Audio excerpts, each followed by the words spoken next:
Now at 9, we look at what's left of a historic church after a fire. President Biden is back on the campaign trail ahead of the midterms to talk crime. We'll see if voters like his plan. I'm Madla Rivera in Washington with the details coming up. The 4 states' most watched news starts now. Thank you for joining us tonight. I'm Jordan Abbey. Firefighters and police still investigating the cause of a fire that damaged a historic church in Fort Scott, Kansas. The overnight fire burned the Mary Queen of Angels Catholic Church on Holbrook Street. Crews from several surrounding departments battled the flames through the early morning hours. By daylight, it was clear. The roof is a complete loss. The basement is flooded. This church was built back in 1870, and a St. Mary's priest hopes the exterior walls can be saved as they rebuild. One Fort Scott firefighter was treated for a minor injury, later released. State Fire Marshal is now investigating what exactly caused this fire. Throughout the evening and the day today, we've had a lot of congregation that have been by, and you can tell they're emotionally upset. Statues inside of the church apparently were not seriously damaged and are still salvageable. Meteorologist Doug Katie joining us now. Firstly, with forecast. No complaints really. I mean, it wasn't too hot today. No, it wasn't too bad across the region. Temperatures actually pretty good for us today. Very close to where we should be for this time of the year. 88, 92 was our high. 67 is where we started out. Record is 103, set back in 2000, but nothing going on. Clear skies all day long, and it looks like we'll see clear skies as we go through the overnight hours for us tonight. Any rain down to our south, but eventually this wave will start to affect us a little bit later on down the week. Sitting mainly mid to upper 70s to near 80 degrees. May get a little bit of patchy fog tonight. We'll talk about that here in a bit. Doug, thank you. A new Missouri voting law taking effect this week is now being challenged in court. KOAM's Jalen Banks shares the law could affect voting for Missouri residents. Several new laws took effect on Sunday in Missouri. The most notable is House Bill 1878, which would require all voters to provide a photo ID in order to vote. I think one of the most important aspects of that is the voter ID requirement. We talk about election integrity almost every day in our office, and one of the ways that you can make sure that our election results are accurate is to make sure that those people that are voting actually are the individuals that are coming to the polls. It expands absentee voting. No excuse absentee, meaning you do not have to give a reason as to why you are absentee voting. It allows anyone to absentee vote 2 weeks prior to the election. And I think it's safe and secure because we are actually checking their identification when they come in to absentee vote, so we know those are individuals that are eligible and they are who they really say they are. That is an important aspect of it. Other security measures include banning the use of electronic voting machines connected to the internet. It also requires the use of hand-marked paper ballots after January 1st, 2024. The legislature every year works on legislation dealing with voting. Some years it's a little more of a sexy topic. Sometimes we get a little bit more traction. Every year we work on the voter ID requirement, the photo ID requirement. In Jasper County, Jalen Banks, KOAM News. The first day you can absentee vote is September 27th. The last day is November 7th. Pittsburgh Fire Department has a new tool to help some suffering from smoke inhalation. The new cyano kits treat cyanide poisoning. Cyanide is created during combustion. The fire department says that anytime someone inhales smoke, they can get it in the bloodstream. Those exposed to enough smoke could be poisoned by the cyanide. So anytime we go to a house fire and there's people inside who are subjected to smoke, they could very well end up with cyanide poisoning. And some of the statistics that we look at tell us that a good percentage of people who die in residential fires actually die from smoke inhalation. The cyano kit is injected quickly. While firefighters carry the kits, EMS are going to be actually administering it. Crawford County Sheriff's Office is warning people about a scam going on. They say someone has been calling people claiming to be Sergeant Matthew Peters from the Crawford County Sheriff's Office. The caller then leaves a message with a number to return the call to regarding an urgent matter. Here's the deal. Sheriff's Office says they do have a Sergeant Matthew Peters, but it ain't him calling. Say if you do receive this, call the Sheriff's Office to report it. President Biden heading to the swing state of Pennsylvania, hoping to give Democrats a boost on an issue that's been deemed a political vulnerability for them, crime. Polls show Republicans leading Democrats on the issue. Fox Madeline Rivera reporting from Washington. As summer winds down, the campaign trail is heating up. With just 10 weeks to go before Election Day, President Biden is focusing on the alarming spike in crime. When it comes to public safety in this nation, the answer is not defund the police, it's fund the police.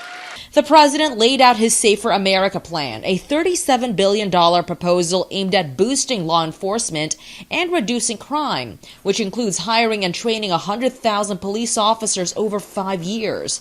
And he sharpened his attacks on Republicans, criticizing them for some of their rhetoric against the FBI, following the search of former President Trump's Mar-a-Lago home. It's sickening to see the new attacks on the FBI, threatening the life of law enforcement agents and their families for simply carrying out the law and doing their job.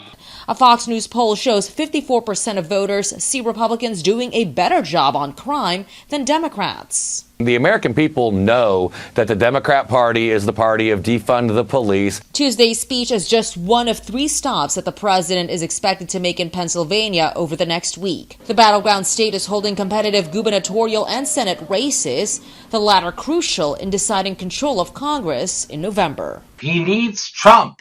He needs Trump to be the villain in his play. President Biden is set to return to Pennsylvania Thursday to deliver a primetime speech invoking his 2020 campaign theme about the battle for the soul of the nation. In Washington, Malta Rivera, Fox News. Fewer Americans now say they're struggling to make ends meet. According to a report, financial services company Lending Club, 59% of Americans say they lived paycheck to paycheck in July. That is down 2% from June. But the overall figure is still higher than what it was a year ago. Lower income workers have been affected the most by higher prices, especially for food and other necessities. There are some signs inflation may be peaking. According to July's Consumer Price Index report, the prices consumers paid for goods and services slightly eased.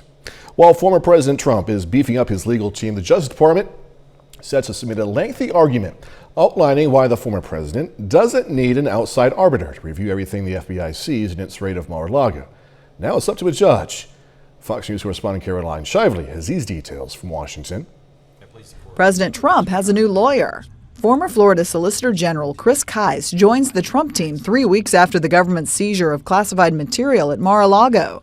Mr. Trump says he's done nothing wrong, and now his attorneys want a judge to appoint a special master to review the seized documents to see if they're protected by legal privilege. They've had eyes on these documents that should have been protected with attorney-client privilege. A hearing on the matter is set for Thursday, an important legal step, but Democrats say the focus should remain on Trump's actions.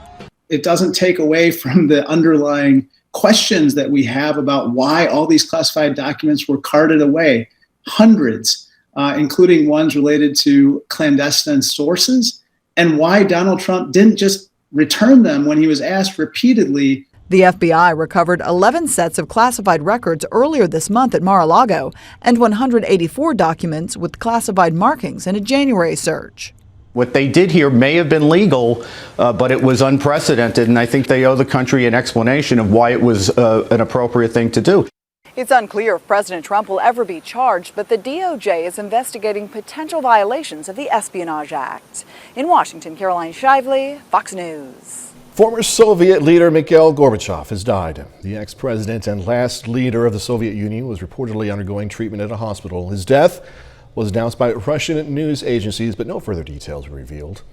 Gorbachev is credited with helping end the Cold War and the breakup of the Soviet Union.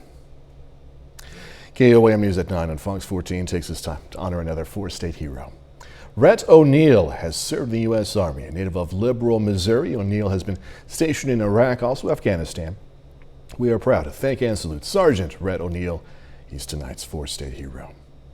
Doug Hady's up next with a complete look at the forecast. A bit later, the Pittsburgh State Gorilla is preparing for Thursday night's season opener against Central Missouri. Going to hear from the team in sports.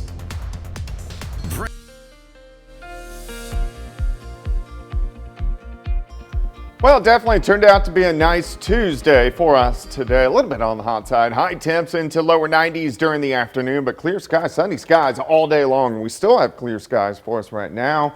Nice shot, Indigo Sky Casino and Resort. Of course, Indigo is just outside of Seneca, Missouri. All right, we're at the end of the month. We just have a couple more days, but the first 2 weeks, super hot. And then a couple weeks ago, we started to cool down just a little bit. We've been in the 90s over the past several days, but that's pretty close to where we should be for this time of the year. And it actually feels decent outside right now. 74 in Nevada, 78 in Anderson, 79 in Chautauqua. Pittsburgh is sitting at about 74 degrees. Clear skies up top in Joplin, 78. Northerly winds are light. Humidity is at 54%. Clear skies, nothing going on here. You have the clouds, you have the showers down to our south. This wave actually is going to rotate back toward the west, and then it's going to get picked up and lift toward us by the time we head into late Thursday, and that's actually going to give us some rain chances. So let's go through time, through the overnight hours for us tonight. We could see a little bit of patchy fog, so watch out for that. Here's 6 o'clock in the morning.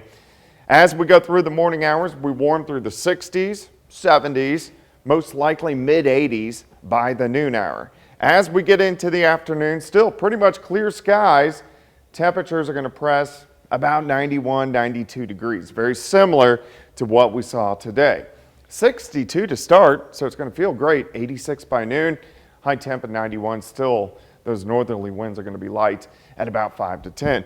Tomorrow night, we'll get a few clouds in here late by the time we go into Thursday morning.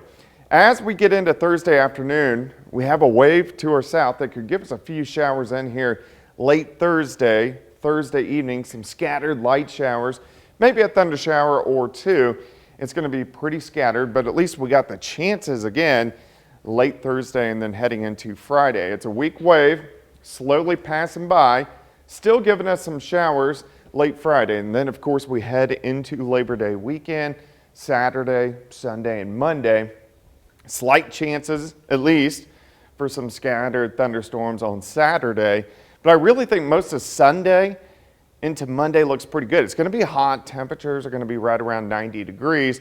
But you can see most of the rain's pulling off toward our east by the time we head into early next week. But temperatures are going to be pretty close to where they should be for this time of the year. 91 tomorrow, 91 on Thursday. Let's go 90 on Friday. There's scattered showers, especially late Thursday into Friday. And then at least just low chances, hit and miss showers kind of sticking around into the holiday weekend. Temperatures holding right about 90 degrees. Yeah, and I was considering where we've been. I'm fine with that. That's fine. With that. We can take it. See you in a little bit. Thanks so much, Doug. Hey, a Georgia middle school is using paints to help beat the heat. Private middle school SAE in Mableton recently repainted their basketball court and play area. The school used solar reflective paint to help reduce surface temperatures between 10 to 12 degrees. That's considerable. It was a group effort with volunteers, students, and teachers helping out with the process. It was so hot that sometimes we would have to go up to the door to go get some air, or we would ask the teachers that we can go get our water bottles, because some of us leave our water bottles inside. The project was used as a learning tool as well for kiddos to learn about heat islands. As part of the process, students measured temperatures of painted versus unpainted surfaces to better understand sustainable solutions. But the bottom line, you get cooler, right? Coming up, the day the U.S. officially left for good. Today marks 1 year since the final U.S. withdrawal from Afghanistan. I'm Jennifer Griffin at the Pentagon. I've got the details coming up. Today marks 1 year since the last U.S. military planes left Afghanistan, leaving behind a country in ruins being controlled by the newly empowered Taliban. Fox News national security correspondent Jennifer Griffin has more from the Pentagon. It was one of the most dramatic moments in the history of the U.S. military, the final planes and troops leaving Afghanistan 1 year ago today, bringing an end to the longest war in American history. I look back on that and I was like, man, I was tired, but God, I was grateful that we got all of those Americans out of there safely. The White House focusing today on what it calls an unprecedented rescue mission, pointing out the U.S. was able to evacuate more than 124,000 people in just 17 days, averaging a flight of refugees every hour.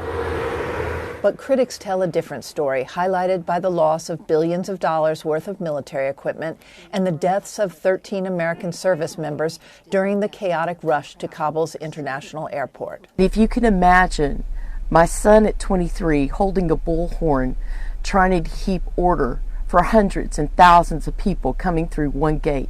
Now the main goal for Afghanistan has shifted to making sure the country isn't used as a base to attack the U.S.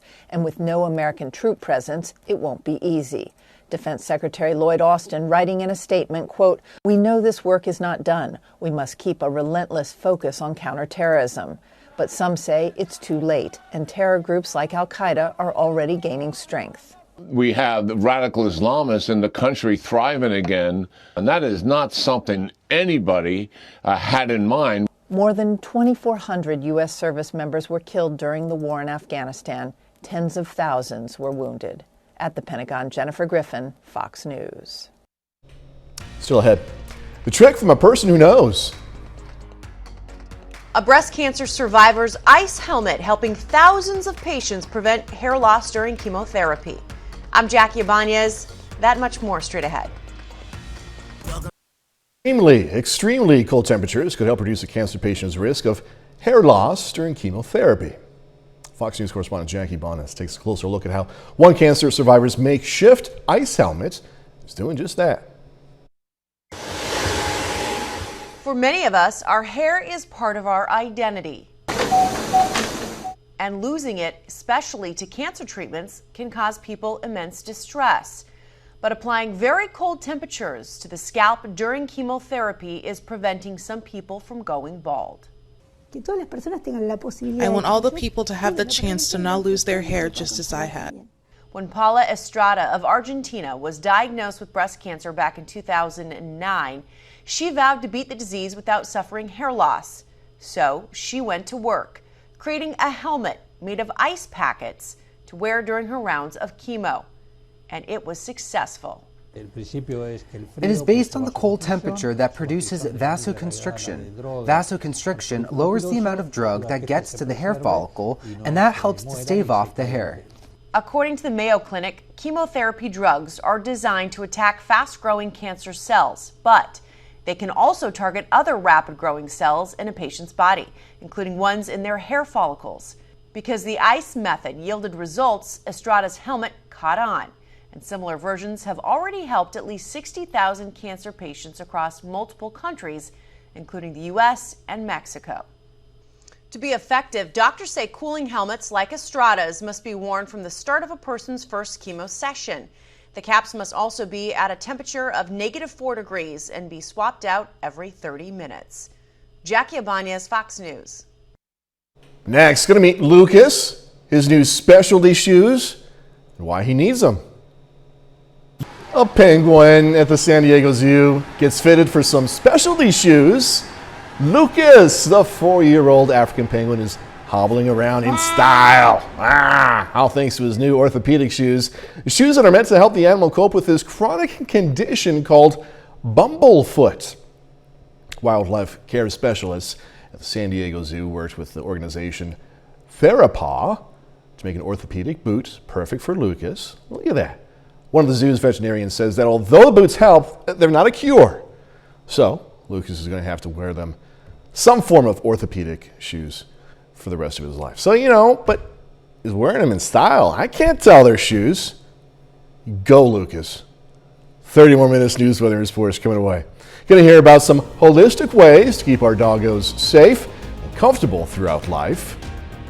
Monkeypox cases are trending downward, but health officials are concerned the trend may not last. I'm Mike Tobin in Chicago. Details coming up. Dogs in particular, I'm biased because I have 2 dogs. Dogs in particular care about us, right? They look into your eyes, how are you doing? Well, it's important for us to take care of our pets too, their well-being. KOAM's Yana Atala discussed about dogs and their needs with local people working at a dog daycare and training center in Joplin. As we celebrate the National Holistic Pet Day, we hear from professionals how to keep your 4-legged friends happy and healthy. These days, when people get back to school and work after summer, their pets may get a little less interaction. According to a local dog trainer, it is important to remember dogs' needs, as they are pack animals. Oftentimes when we come home and at the end of the day, we don't think so much about the needs of the dog. We're happy that the dog's, happy to see us, but we need to put a little bit of effort into the dog too, because it's been waiting for us all day. Places such as Pampered Pooch in Joplin make sure the dogs at daycare get a good amount of interaction with other dogs as well as playtime. They stay outside to get that exercise. So usually when the owners pick them up at the end of the day, those dogs go home and take a nap. Smith says crate training your dog is important, as their crate should always be a safe space for them to go and relax. Smith further states that obedience training is key for communication with your pet. Dogs that have been trained and have good obedience skills are just happier all-around dogs. When thinking of well-being of your dog, diet can make a big difference in the dog's health and look, according to Smith. A lot of dogs develop allergies, which they can be tested for. It's not unusual for dogs that arrive here to be groomed to have skin conditions, and a lot of it's food-related. A local hairdresser who recently adopted her dog from the Joplin Humane Society says she learned a lot about taking care of her first dog from watching a training show on television. The dog whisperer, Cesar Millan, has a show, and I found him fascinating. So I would try, it was like 15 years ago though, to watch a lot of his shows and just to learn, whatever information he could give. She is planning to take a training class with her new puppy, possibly at Pampered Pooch. In Joplin, Janna Hautala, KOAM News. Sweet dreams, little man. You can find more information about the services at the Pampered Pooch on our website, KOAMnewsnow.com. First phase of the 32nd Street widening project in Joplin is done. The project looks to widen the street from Schifferdecker Avenue to Central City Road. Design includes adding a center lane and constructing a sidewalk shared use path. Completion for the project is set for summer of next year. Despite inflation and high interest rates, the latest reading on the summer job market indicates there were still plenty of jobs available. Job openings and labor turnover survey was little changed at 11.2 million on the last business day of July. That's nearly 2 jobs for every unemployed person on average. The number of available jobs has topped 10 million for 12 straight months. The data coming ahead of the July jobs report that's due on Friday morning. More than 18,000 monkeypox cases have been reported nationwide since the outbreak started in the spring. Over the last few weeks, though, the number of new cases have been declining, and the White House is making a bigger push to prevent an outbreak. Fox News senior correspondent Mike Tobin has this story. Texas health officials on Monday announcing they're investigating what could be the first monkeypox death in the U.S. Doctors saying the severely immunocompromised patient who died Sunday was presumed positive for monkeypox. Still, they don't yet know the exact cause of death. Additional investigation is needed to know what role monkeypox may or may not have played in their deaths. This as the pace of new monkeypox cases reported across the U.S. has started to slow in recent weeks. According to the CDC, the number of cases last week dropped roughly 24% from 2 weeks earlier. That's about 100 cases a day. CDC Director Rochelle Walensky pointing to factors including vaccinations, testing, and behavior changes to help bend the curve. But health experts warn it may be too early to know if the downward trend will last. Our focus every day is making sure that those most at risk for monkeypox have the information and resources they need.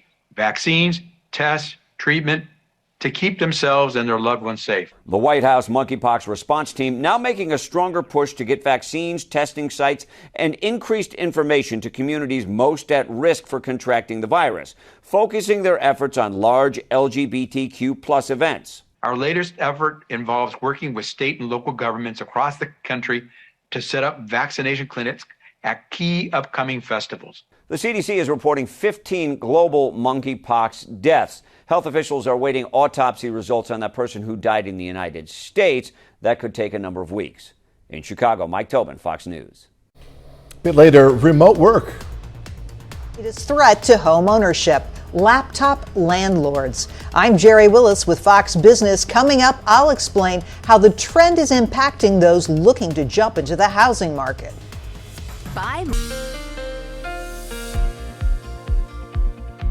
Well, of course, it turned out to be a nice Tuesday for us today. A little bit on the hot side, temps into lower 90s during the afternoon, but plenty of sunshine really clear skies all day long, and we still have clear skies out there right now. Here's a nice shot, Indigo Sky Casino and Resort, of course, Indigo, just outside of Seneca, Missouri. I think we'll have pretty much clear skies tonight, but we may have to watch out for a little bit of patchy fog. So if you are going to be out, watch out for that. Upper 80s yesterday, little hotter for us today as we did go into lower 90s. I think we're going to hold fairly steady as we go through the next few days, and it's decently comfortable now. 79 Independence, 71 in Pittsburgh, Miami, 79, 76 in Cassville, Nevada, sitting at 75.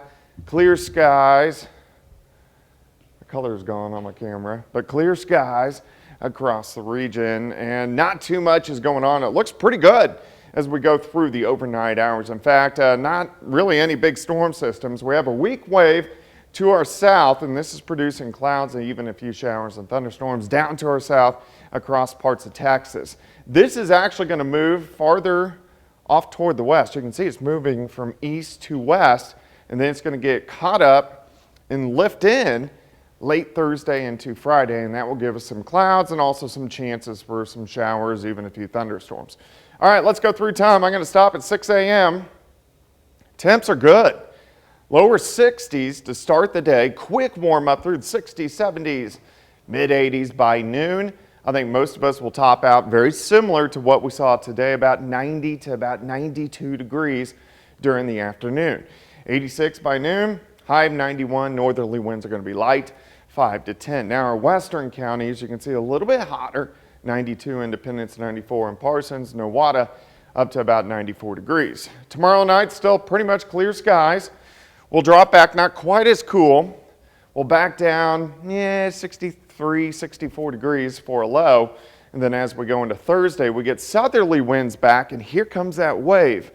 So this is going to give us some clouds, and by the afternoon, here's 5 p.m., a few light showers will start to lift in. So we'll have scattered showers, even a few scattered thunderstorms late Thursday, into Thursday night, even into Friday morning. So that's our next system that we'll keep our eyes on. But I really think as we head toward the holiday weekend, most of the rain is going to be off across central Missouri, down through parts of Arkansas. We'll probably get a batch Friday night into Saturday morning, but most of the holiday weekend looks pretty good. 91s next couple days, 90 on Friday, near 90 as we head into the holiday weekend.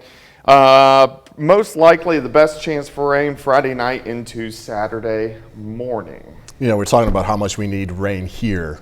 Elsewhere, it's a different story. Oh, yeah, right. Definitely. Parts of Mississippi, for instance, without safe drinking water after last week's heavy flooding there.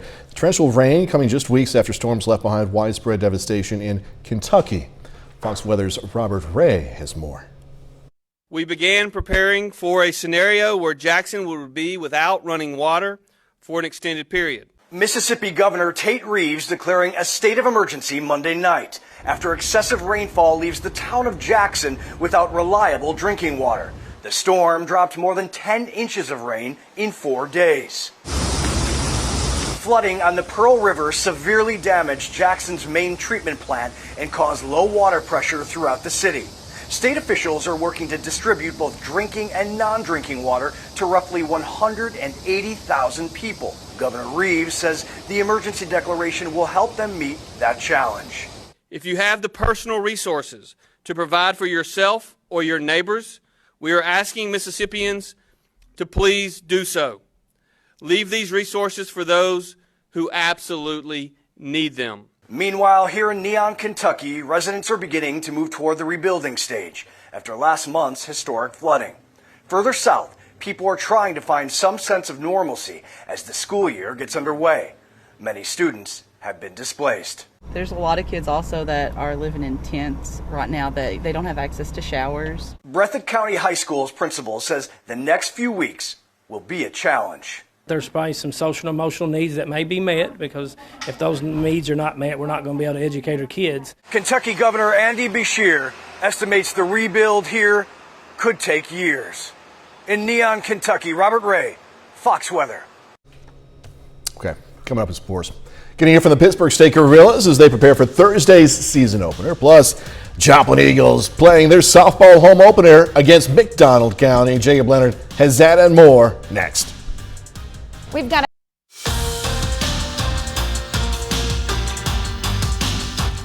This week is finally game week for the Pittsburgh State Gorillas. Pitt State opens their schedule at home on Thursday night, hosting the Central Missouri Mules. Now, the Gorillas won this matchup on the road last year, beating UCM 35-16. It's a new Central team, though. While they do return 12 starters from last year's team, the Mules have a new head coach, so there's not a lot of film to game plan off of. It's a lot tougher. They have a lot of new players, have a lot of guys that transferred in there. You know, we were searching a lot of high school film or junior college film to try to find some videotape on some of these guys. So we have some new guys in there. You know, you're guessing a little bit on to, you know, what wrinkles is he going to add to the program as far as the defensive side or the special teams side of things goes. So we got to prepare for a lot of things and, you know, be able to adjust throughout the game if we see some things that maybe we didn't quite prepare for. I think whatever they throw at us, we're going to be prepared for. Our defense does a good job, I feel like, at adjusting on the run. But we have game planned up for them a little bit. We know that, you know, they have their whole offensive line back, and that's key for them. But I think they're going to have a lot of new faces, you know, behind the center and in the backfield as well. There's a lot of guys that that weren't there last year, so that's a little bit tough. But I believe that they have the same defensive coordinators, so we're thinking that they have a lot of the same defenses, hopefully. The Joplin Eagles are off to a hot start this softball season. The Eagles are 4-1 in their first 5 games. Now today, Joplin plays at home for the first time this fall, hosting the McDonald County Mustangs. McDonald County strikes first today. Reagan Myrick, nice bunt, throw to first. Gets away a little bit, allows Nevaeh Dotson to come home. Mustangs up 1-0. Later in the inning, got the bases loaded, but Jill McDaniel gets out of the jam with a strikeout. Joplin, though, down 2-0 going to the bottom half. Riley Kelly comes through for the Eagles, drills this all the way to the fence. Izzy Use scores. Joplin gets one back in the bottom of the first, and I had to leave the game, but it was such a good one. Joplin wins on a walk-off in the 7th, 4-3. Other softball action today. The Webb City Cardinals playing their home opener against Wyandotte, Oklahoma. Wyandotte really good. They were good again today. Bears win it 11-1 to get to 13-4 overall this season. Albert Pujols is nearing 700 career home runs. Pujols hit a 2-run shot last night in Game 1 of the Cardinals series against the Reds. His 694th career homer. He needs just 6 home runs in the final 33 games to become the 4th player ever to reach 700 career homers. Pujols has a chance to add to his total tonight, with the Cards facing the Reds in Game 2 of their 3-game series. Pujols, though, 0-2 in this one. Cardinals fall 5-1. Their only run of the night came on a Tommy Edman solo homer in the 3rd. And that's it for sports. We're back with more news after this. Home purchases by investors climbs to record levels during the pandemic as investors are buying more and more houses. A large number of them are doing it without even visiting the properties. Fox Business Network's Jerry Willis has more.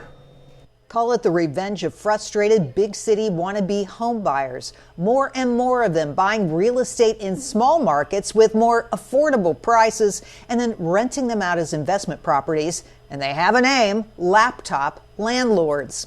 Far different from the last housing boom's flippers, these buyers are holding on to the property and raking in monthly rents all online.